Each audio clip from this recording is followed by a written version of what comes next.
Good evening, Philippines and the world. Today is Wednesday, March 4, 2020. Join us for the next 45 minutes as we deliver today's top stories around the globe. I'm Angelo Castro III. We are also seen in 1,935 satellite monitoring centers nationwide and live via streaming worldwide through UNTV News and Rescue Facebook account and UNTVweb.com. I am William Theo. And here are the headlines. The World Health Organization warns of global medical equipment shortage to fight the spread of the novel coronavirus. The government's interagency task force has decided to not yet issue travel restrictions on corona-hit countries Japan, Singapore, Italy, and Iran. First hearing on Abs-Cbn's franchise renewal bid in the House of Representatives set on March 10. Quezon City Police creates a special task group to investigate a shooting incident that involves actress Kim Chiu. City bus drivers with multiple traffic law violations to be prohibited from driving beginning March 9.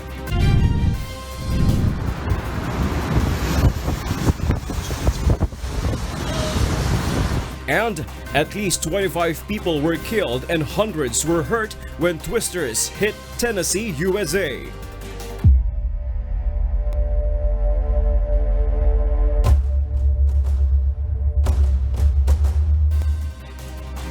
The World Health Organization warns of a global shortage and price gouging for protective equipment to fight the fast-spreading coronavirus disease. Meanwhile, the World Bank announces to help countries fight the coronavirus, which has taken a heavy toll on air travel, tourism, and other industries, threatening global economic growth prospects. Kath Dumaraos details this report. The coronavirus continued to spread in several countries, taking the total to some 80 nations hit with a flu-like illness that can lead to pneumonia. U.S. lawmakers were considering spending as much as $9 billion to contain local spread of the virus. In Iran, doctors and nurses lack supplies and 77 people have died, one of the highest numbers outside China. The United Arab Emirates announced it was closing all schools for 4 weeks. The death toll in Italy, Europe's hardest-hit country, jumped to 79 on Tuesday, and Italian officials are considering expanding the area under quarantine. About 3.4% of confirmed cases of COVID-19 have died, far above seasonal flu's fatality rate of under 1%. But the virus can be contained, the WHO chief said on Tuesday. To summarize, COVID-19 spreads less efficiently than flu. Transmission does not appear to be driven by people who are not sick. It causes more severe illness than flu. There are not yet any vaccines or therapeutics, and it can be contained. Health officials have said the death rate is 2% to 4% depending on the country, and may be much lower if there are thousands of unreported mild cases of the disease. Since the coronavirus outbreak, prices of surgical masks have increased sixfold. N95 respirators have tripled in cost, and protective gowns cost twice as much, the WHO said. It estimates healthcare workers each month will need 89 million masks, 76 million gloves, and 1.6 million pairs of goggles. The WHO asked companies and governments to increase production by 40% as the death toll from the respiratory illness mounted. But we're concerned that countries' abilities to respond are being compromised by the severe and increasing disruption to the global supply of personal protective equipment caused by rising demand, hoarding, and misuse. Shortages are leaving doctors, nurses, and other frontline health workers dangerously ill-equipped to care for COVID-19 patients. The World Bank has committed $12 billion in aid for developing countries grappling with the spread of the coronavirus. The emergency package includes low-cost loans, grants, and technical assistance. The action comes as leaders around the world pledge to shield their countries from the economic impact of the outbreak. The organization said it would prioritize the poorest and most at-risk countries in distributing the aid to counter the effects of the virus, which has spread to more than 70 countries around the world. Kat Lumaraos, UNTV News and Rescue. The World Health Organization encourages countries to procure medical equipment for severe cases of COVID-19. The Philippines Health Department says the country is COVID-19 ready. Ray Pelayo tells us why. Among the medical equipment the World Health Organization sees that countries battling COVID-19 must have are ventilators. A ventilator, also known as a respirator or breathing machine, is a medical device that provides a patient with oxygen when they are unable to breathe on their own. Bagat yan na unang dumada ng oxygen. Kaya yung ventilator, tinutulak niya yung oxygen para pumasok sa baga at ma-absorb ng katawan ng tao. However, the Philippine Hospital Association says not all hospitals in the country have ventilators. Sa Manila, di tayo kakapusit. Maraming ventilator yan. Pero kung bandang probinsya, baka maaaring kapusit. Another intervention for patients with difficulty in breathing is the hyperbaric oxygen therapy or HBOT. But the problem is that only a few hospitals are equipped with HBOT chamber due to its high cost. Pareho rin yan ang prinsipyo ng ventilator. Yung hyperbaric ka lang, nasa loob ka ng chamber.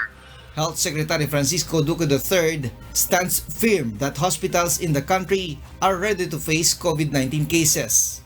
Our levels 2 and 3 hospitals have the capability to manage critical cases. So yun lang yun. So may respirators, may ventilators. Yung hyperbaric chamber, hindi naman talaga proven yan that it helps. The health department insists that acting on a coronavirus case should not take long before giving treatment. If you notice, inubo lang kahit na walang lagnat sa NCC, nilalagyan na namin kaagad. Because the key is always early detection. Ray Pelayo, UNTV, News and Rescue, Quezon City. The Department of Health still awaits the approval of Congress on its requested supplemental budget.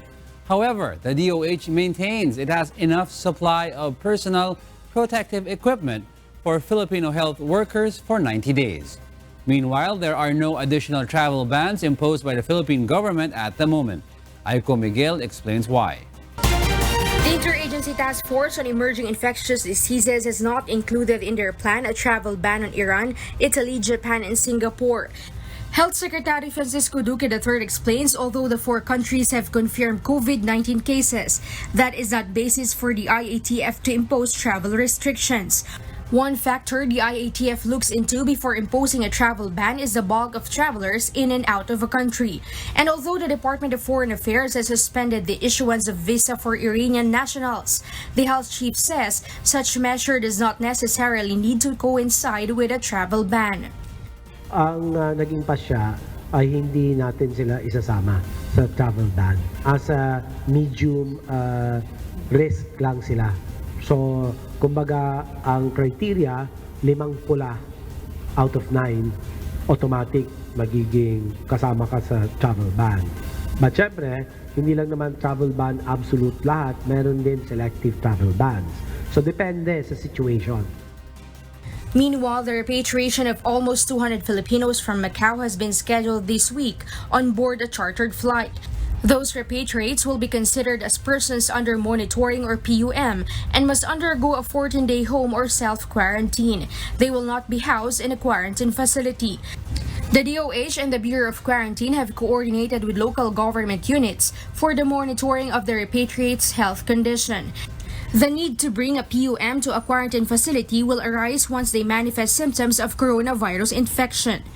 Na masiguradong binabantayan sila by way of daily monitoring for fever, for coughs and colds, and other symptoms of respiratory illness. The Health Department also says it has enough funds to manage the cases of those who manifest symptoms of respiratory infection. There are 400,000 N98 masks available for health workers. The Philippine International Trading Corporation or PITC is set to deliver 200,000 masks for them weekly. Secretary Duque adds they have enough supply of personal protective equipment for health workers for 90 days, the period of containment of COVID-19 with the current situation in the country. The DOH still hopes the lower house of Congress would approve the 2.25 billion pesos supplemental budget for case management of COVID-19 in the Philippines. We have about close to 530 million available budget of the DOH that we can use. In the meantime, that we are awaiting the 2+ billion peso approved by President Duterte, but which will need congressional nod. Aiko Miguel, UNTV News and Rescue, Manila. Repatriates from the quarantine cruise ship, the Diamond Princess, are requesting to undergo a swab test. They say they want to ascertain they are COVID-19 free. Sherwin Kulubong details why in this exclusive.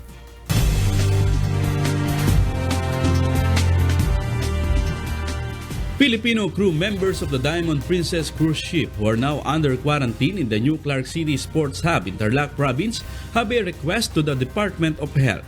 Elias Derrick, one of the repatriates from the cruise ship, shared to UNTV that his fellow cruise ship members want to undergo a swab test. He says they just want to make sure they are not infected with coronavirus.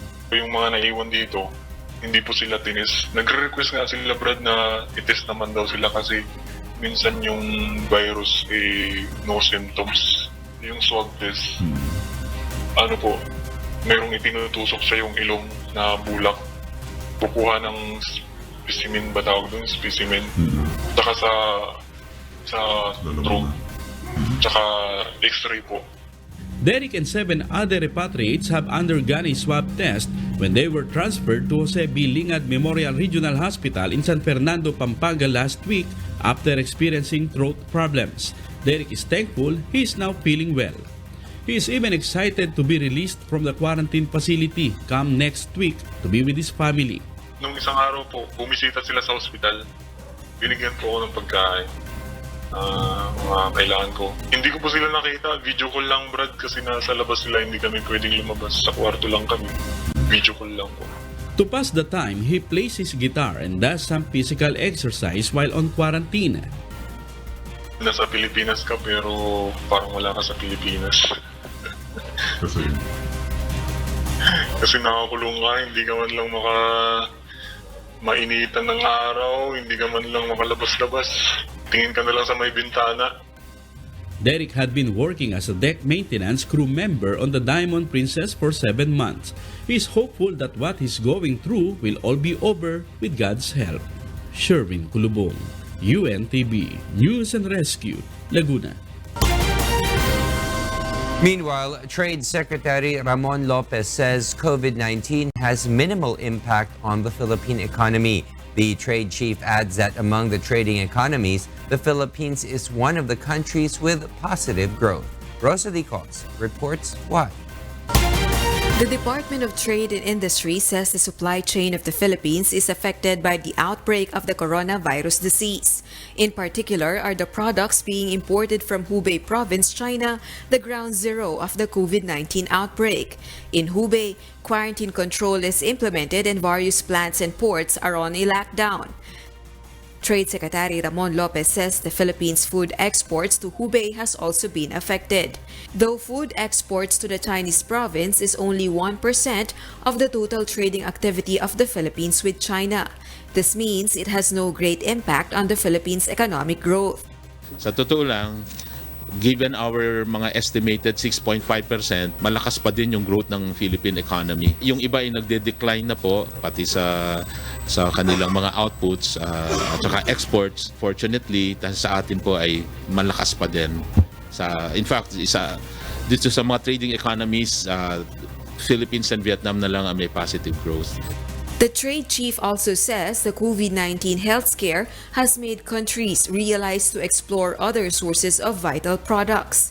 In a way, dun po pwedeng nagbe-benefit din ng Pilipinas dahil after that, nangyayari yan, nagkakaroon ngayon sila ng reconsideration ng Pilipinas as a site na maging supplier din tayo at nagkakaroon ng pagbukas or mga interest na nag-indicate sa amin na willing magbukas dito.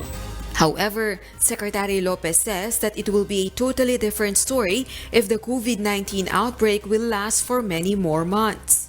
Rosa Licoz, UNTV News and Rescue, Malacanang. The Department of Labor and Employment recommends flexible work arrangements to help employees and employers as remedial measure amid the coronavirus disease outbreak.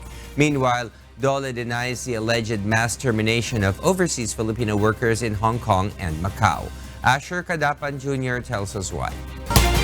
The Department of Labor and Employment, or DOLE, adopts flexible work arrangements as a measure to mitigate the impact of a prolonged stay of coronavirus disease here and abroad. Tourism-related operations are the ones most affected by COVID-19, what with limits and restrictions in travel and tour activities, which are the source of income for many Filipinos. Secretary Silvestre Bello III signed today the guidelines on the implementation of flexible work arrangements, which primarily considers reduction of work hours and/or workdays, rotation of workers, and forced leave.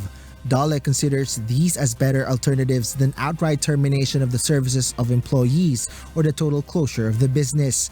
Secretary Bello also confirmed there is no truth in the alleged mass employment loss among overseas Filipino workers, especially in Hong Kong, Macau, and Taiwan. He explains there are but just a few isolated cases, including a known case where non-permanent resident employers migrate from the place. Fake news yan eh. That's not true. We are not losing workers in the overseas. Wala naman, except for some few requests for repatriation. DOLE Secretary adds there are OFWs who initiated requests for repatriation but are all well taken care of by the Philippine Overseas Labor Offices in concerned areas. Bello assures that repatriated OFWs will receive 20,000 pesos financial assistance and livelihood programs, as well as certificate of scholarship for their children. Asher Kadapan Jr., UNTV News and Rescue, City of Manila. Facebook is doing its part to help combat the coronavirus disease 2019. CEO Mark Zuckerberg said on a post in Tuesday they will be giving the World Health Organization as many free ads as they need for their coronavirus response. Zuckerberg's post follows news from Monday that Facebook was pulling out of this year's South by Southwest Music and Tech Festival over growing concerns about coronavirus. The virus outbreak, with a global death toll exceeding 3,000, has spread to more than 60 countries, upending global supply chains and threatening economic growth.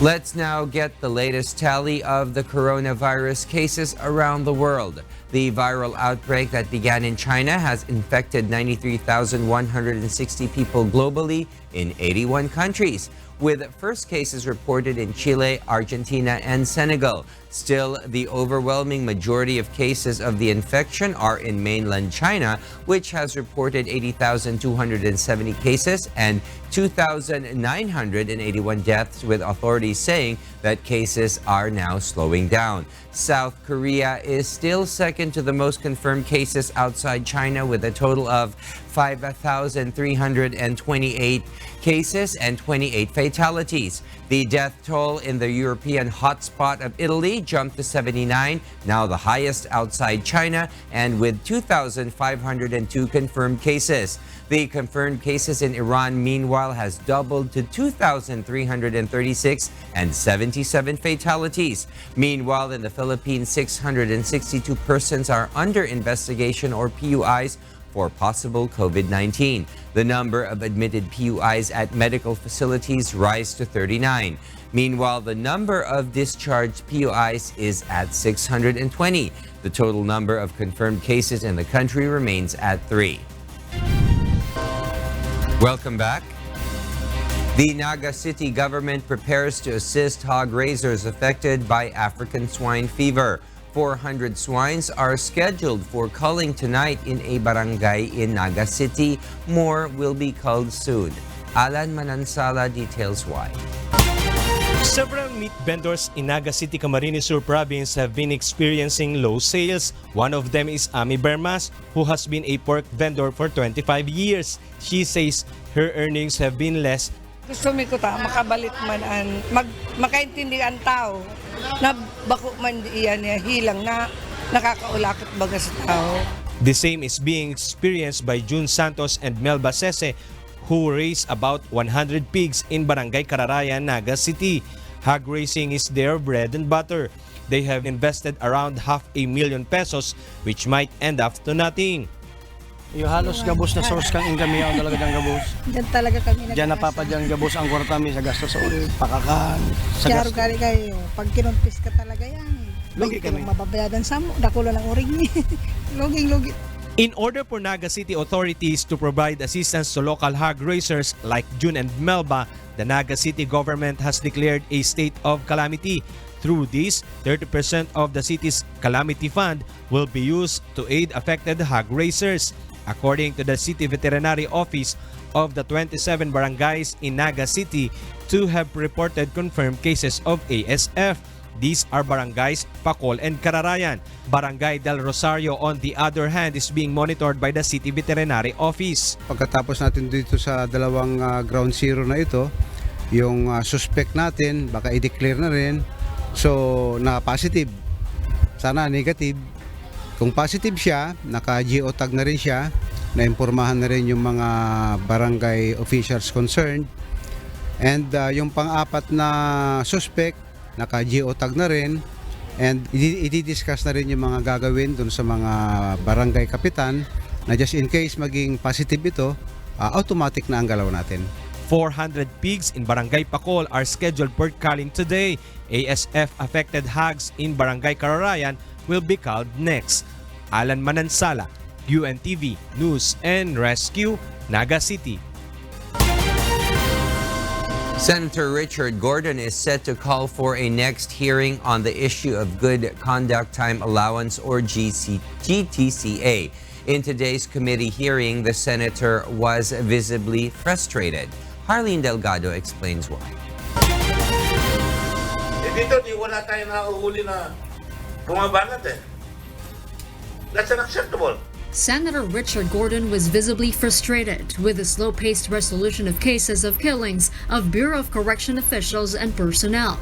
As the Senate Blue Ribbon Committee hearing on the Good Conduct Time Allowance, or GCTA controversy continued today, the senator revealed that a total of 16 Bucor personnel have been slain since 2011.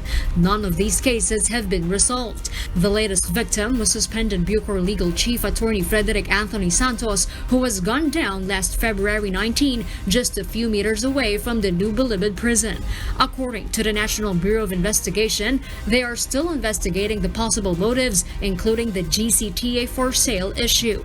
May mga anggulo na may mga napangakuan na makakalabas na tapos biglang na-hold.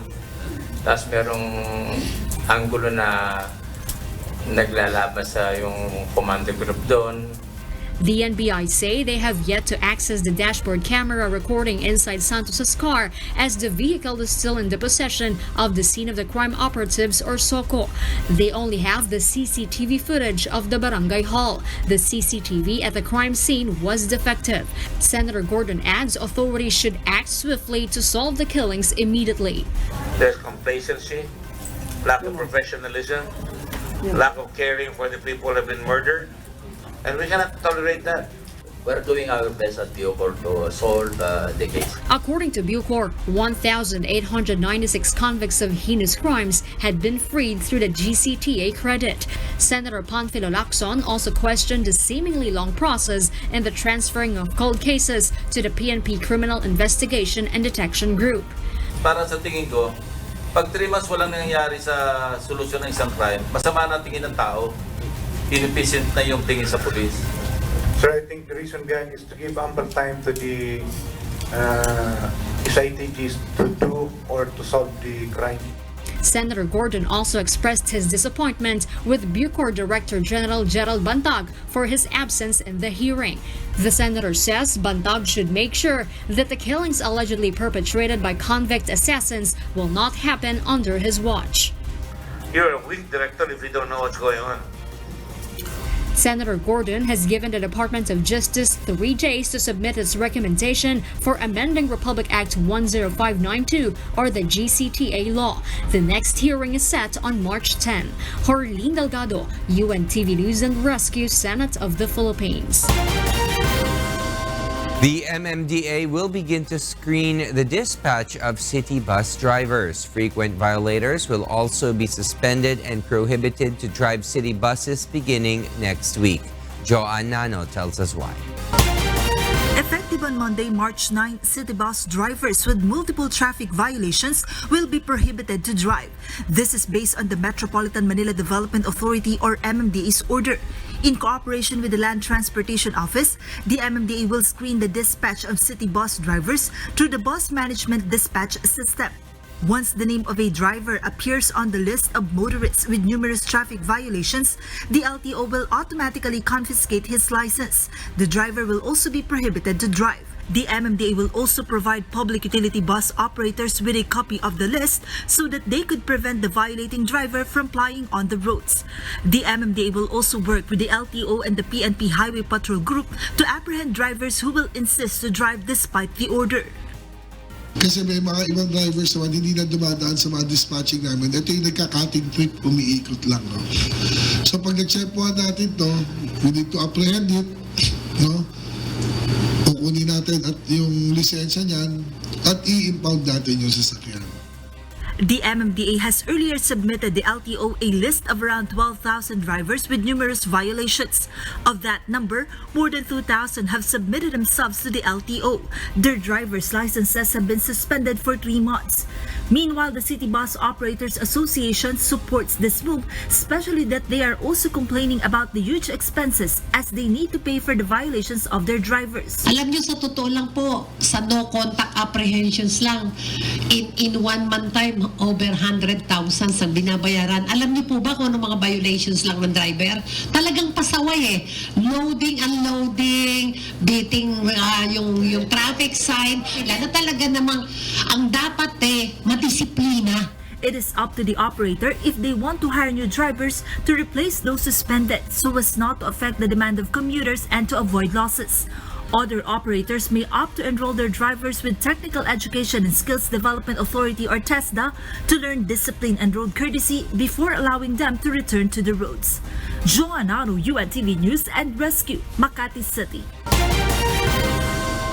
The Philippine National Police Highway Patrol Group beefs up its crackdown on hot cars. Meanwhile, 40 female cops who belong to the Highway Patrol Group have been deployed in EDSA beginning today.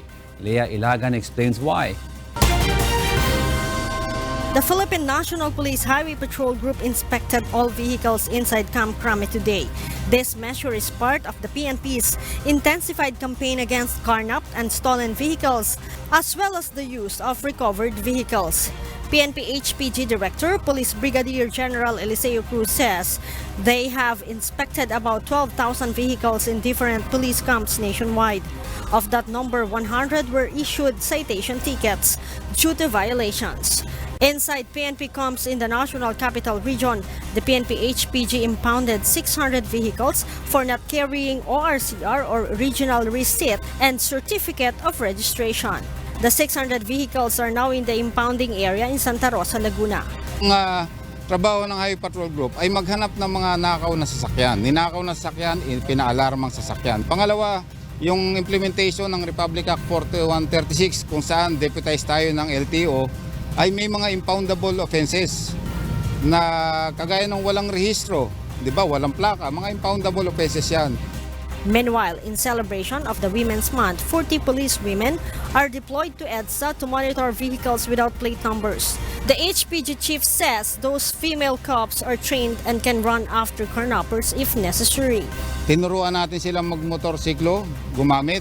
Kailangan na nilang ipakita ang kanilang kakayanan. Kaya inilalabas natin sila na maaari pa silang patunay na nakakatulong sila sa mga kalalakihan. The crackdown on hot cars is one of the orders of PNP Chief Police General Archie Gamboa after he received complaints that some policemen use recovered vehicles for personal errands. Leah Ilagan, UNTV, News and Rescue, Camp Crame. The House of Representatives will finally tackle the 11 pending bills for ABS-CBN's franchise renewal next week.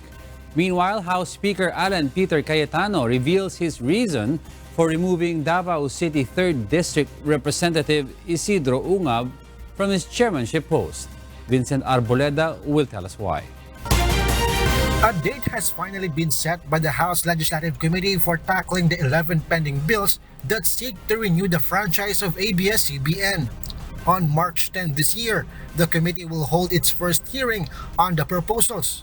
According to House Speaker Alan Peter Cayetano, the first hearing, Cayetano says, will be limited only to 3 things. 1. Opening remarks from the committee chairman to include an announcement telling all those for or against the franchise renewal to submit their position papers. 2. The laying out of the ground rules the Legislative Committee will implement during the entire hearing of Abs-Cbn's franchise. And 3. Instructing the National Telecommunications Commission to allow Abs-Cbn to operate while the committee hears the franchise renewal even if the actual franchise expires on May 4, 2020. We want to define the issues. So ang pakiusap ko sa lahat ng pro at anti is before we reconvene in May, nakapasok na lahat ng inyong position paper dahil si chairman ang magsasabi, aside from the opening statement ng ABS, kung paano ang pagsunod-sunod ng mga issues. The House Speaker also gave his reasons why he removed Davao City 3rd District Representative Isidro Ungab from his chairmanship of the House Appropriations Committee. Wala ako sinasabi sa pagkatao niya, mabait na tao, kaya lang nga yung working relationship hindi na productive. Cayetano gave his explanation after the presidential daughter and Davao City Mayor Sara Duterte Carpio, chairman of the Hugpong ng Pagbabago Political Party, released a statement condemning Ungab's removal. Despite Ungab's removal from post, Cayetano clarifies Hugpong ng Pagbabago remains to be one of the important parties of the coalition. It is in no way a move against the party. The bottom line is, with 15 months, I want to do my best. The House Speaker also maintains his challenge to lawmakers with positions in the lower house of Congress, although he wishes for the allegations to finally end and continue with their work. I don't want to ask any more members of Congress to leave their post. I don't want to remove any more chairpersons. But that is with the agreement that they will be supportive. Vincent Arboleda, UNTV News and Rescue, House of Representatives. After Monday's hostage-taking drama in Green Hills Mall, there have been criticisms as well as recommendations that media personnel must think of their safety when covering such an incident. Meanwhile, the kapisanan ng mga broadcaster ng Pilipinas says that authorities must resolve the problem in which civilians do a live streaming of a crime scene. Dante Amento reports.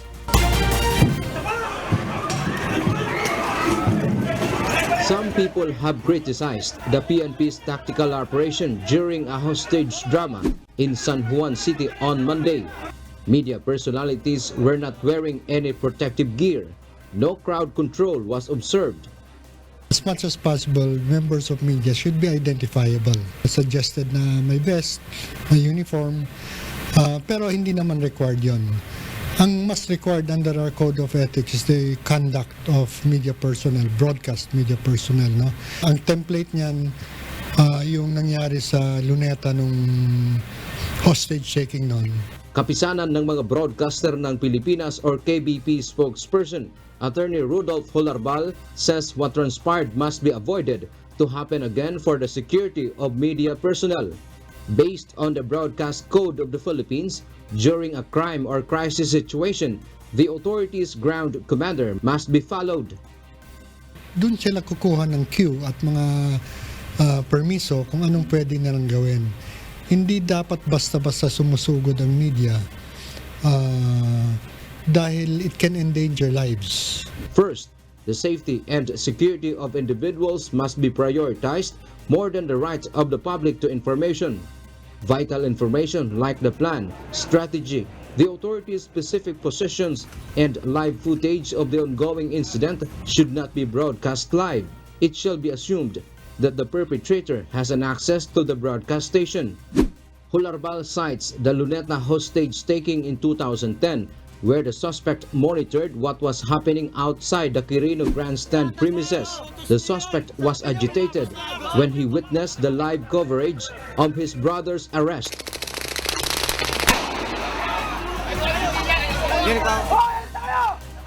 Media personnel should also not communicate with the perpetrator unless approved by the ground commander. A reporter or a news anchor shall not act as a negotiator. Hularbal adds, a common problem nowadays is that civilians do a live streaming of an ongoing incident through a social media. This could be monitored by the suspect. Magandang tanong yan. Magandang tanong. Ang mahirap lang ngayon is because of social media. Even our reporters can live stream or stream their video footages live. Hindi na kagaya nung noon na binabato muna sa studio yung footages tapos pwedeng madesisyonan ng studio kung i-ere o hindi or i-edit down, etc. The KBP adds this matter should be resolved. Hularbal says they are ready to help authorities. It's a difficult situation and it's something the KBP must address. But the code of ethics applies to a reporter whether or not he's using studio facilities or using his own account. Dante Amento, UNTV, News and Rescue, City of Manila.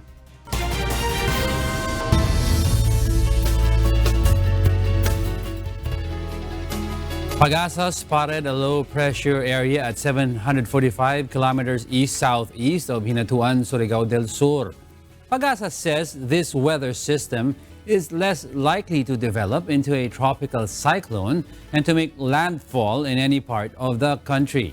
However, it is forecast to bring scattered rain showers over eastern Visayas and the Caraga region. The effect of the LPA in Mindanao is expected to extend until March 7. Meanwhile, a northeast monsoon is affecting extreme northern Luzon.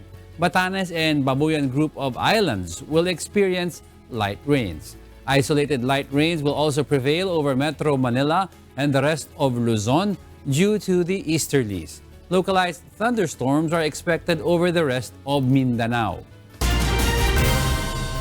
Actress Kim Chiu believes that mistaken identity may have caused the shooting incident she met this morning. Asher Kadapan Jr. will explain why. At past 6 this morning in Katipunan Avenue, Quezon City, two suspects riding a motorcycle chased a black van where actress Kim Chiu, her personal assistant, and driver were on board. The suspects fired 8 gunshots at the actress's vehicle. Pagkahinto ng sasakyan ni Kim Chiu, gumilid, nagpaputok na 5 beses. Tapos pagkapaputok na 5 beses, arangkada, hinto, paputok ulit na 3 beses.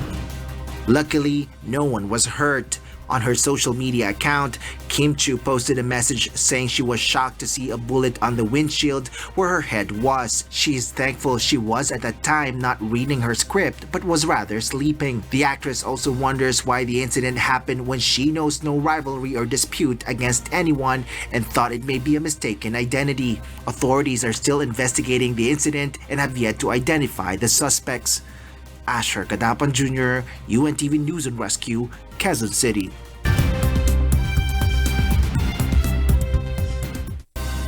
And for the news abroad, here's Kath Dumraos live from Bangkok, Thailand. Kath, good evening. Good evening, Diego. Joe Biden has won 8 of the 14 states that voted to pick a Democratic White House candidate on Super Tuesday, a remarkable rebound for his campaign. The ex-U.S. Vice President has swept Massachusetts, Minnesota, Oklahoma, Arkansas, Alabama, Tennessee, North Carolina, and Virginia. But Bernie Sanders is being projected to win the biggest prize of the night, California, and 3 other states. They led the race to face Republican President Donald Trump in November.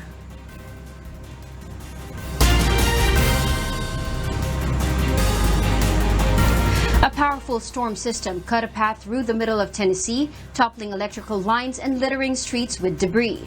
The storm hit after midnight and moved so quickly that many people sleeping didn't have time to take shelter. Beverly Saison reports.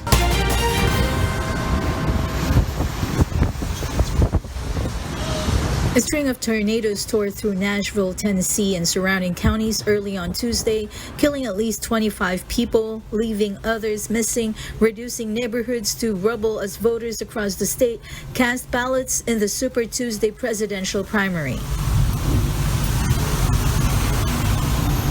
Governor Colonel William Lee said the death toll was expected to rise as search and rescue crews combed through collapsed buildings and rubble for missing people. I spent the day touring and visiting with victims and walking through neighborhoods and the devastation. It's heartbreaking. It's incredible. Our prayers are greatly needed for families out there who are dealing with a sudden tragic event that has occurred in our state. Lee declined to estimate how many people remained unaccounted for in the state. 19 of the 25 fatalities were from Putnam County, east of Nashville. The National Weather Service said 8 tornadoes were believed to have touched down in Missouri, Tennessee, and Kentucky, but that number could change following further analysis. In addition to the fatalities, at least 30 people were injured. Some 48 buildings were destroyed in Nashville, with many more damaged. Tens of thousands of people were left without power. The storm struck as many were sleeping in Nashville, home to 691,000 people. U.S. President Donald Trump expressed the condolences of the nation to the victims of a tornado. Trump is expected to visit the devastated areas on Friday. We will get there and we will recover and we will rebuild and we will help them. Tennessee is one of 14 U.S. states holding presidential nominating elections on Super Tuesday, and despite the destruction, polling sites were mostly open for voting, officials said, although some had to be moved. A Davidson County Superior Court judge ruling on an emergency request by 4 of the top Democratic primary candidates extended voting by an hour at polls there and ruled that 5 sites remain open until 10 p.m. Beverly Saison, UNTV News and Rescue, USA.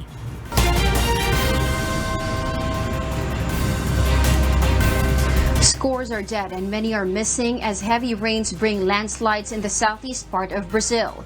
Over the weekend, Rio de Janeiro authorities said the region received as much rain as was expected for more than half of the month of March. Jovic Burmas details why. At least 23 people have died in Brazil and more than 30 are missing after torrential rain and landslides hit coastal areas in the states of Sao Paulo and Rio de Janeiro. The death toll is expected to rise further as firefighters and rescue crews are continuing to search for missing people. Worst hit is Sao Paulo state, where at least 18 deaths have been reported. Among the victims are a mother and her child, as well as 2 firefighters. They were trying to rescue the child who was buried under the rubble when a second landslide hit. It was very dark, a darkness where you couldn't see anything, just with the lanterns. You couldn't see anything digging in the rain. The rain was too strong, digging with bucket and bucket. But then it started to fall again. We were afraid for ourselves, being buried too. In the Guarujá municipality, a number of houses were swept away by landslides. Local residents are helping the firefighters in the search and cleanup operation. About a month's worth of rain have been dumped on some areas in a matter of hours. Brazil's southeast region has suffered from heavy rainfall and storms during what has been a particularly hot summer. In January, at least 30 people died during severe rainstorms in Brazil's Minas Gerais state, which neighbors Sao Paulo. Jovic Burmas, UNTV News and Rescue.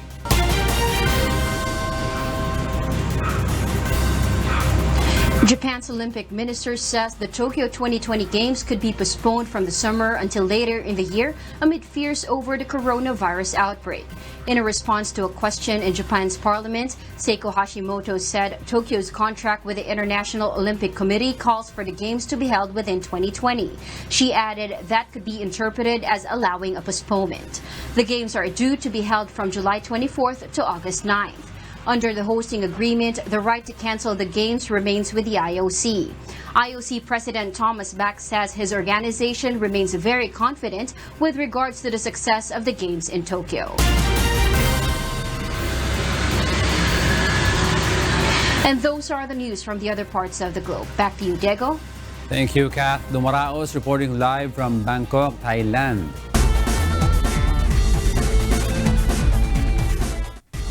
The UNTV Cup crowd will witness 4 teams to play in the 3-on-3 semifinal matches on Monday, right before the UNTV Cup Season 8 Finals Game 2. Nina Armilio tells us why.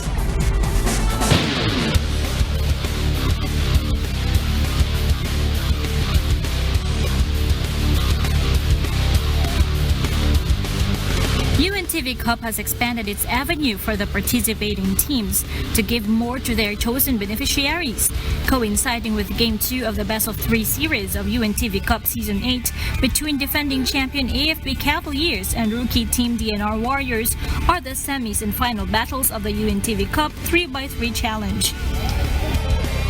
It was added as a support of UNTV and Samahan ng Basketballista ng Pilipinas in the awareness of 3x3 basketball format among Filipino ballers and fans. Last Sunday, 8 teams participated in single round-robin eliminations. PhilHealth Plus defeated GSIS Furies with a score of 19-15. Kenneth Emata led the PhilHealth team with 7 points. In the second game, SSS Kabalikat demolished PNP responders 13-10. Carlito Quiambao lifted the Kabalikat with 8 points and Rolly Serrano made 9 points for the PNP. In the third game, Ombudsman Graft Busters defeated Malacanang PSC Camao by 1 point, 12-11. And in the fourth game, PITC Global Traders dominated the DA Food Masters 14-9. The semi-final matches, to be followed by a final knockout game, will be staged on Monday, March 9 at the Big Dome. The champion will receive 100,000 pesos, while the runner-up team will get 50,000 pesos to be given to their chosen beneficiaries. Nina Armilio, UNTV News and Rescue. And those are the reasons behind the news. I am William Theo. And I am Angelo Castro III, because we need to know. We will always ask why. Good evening.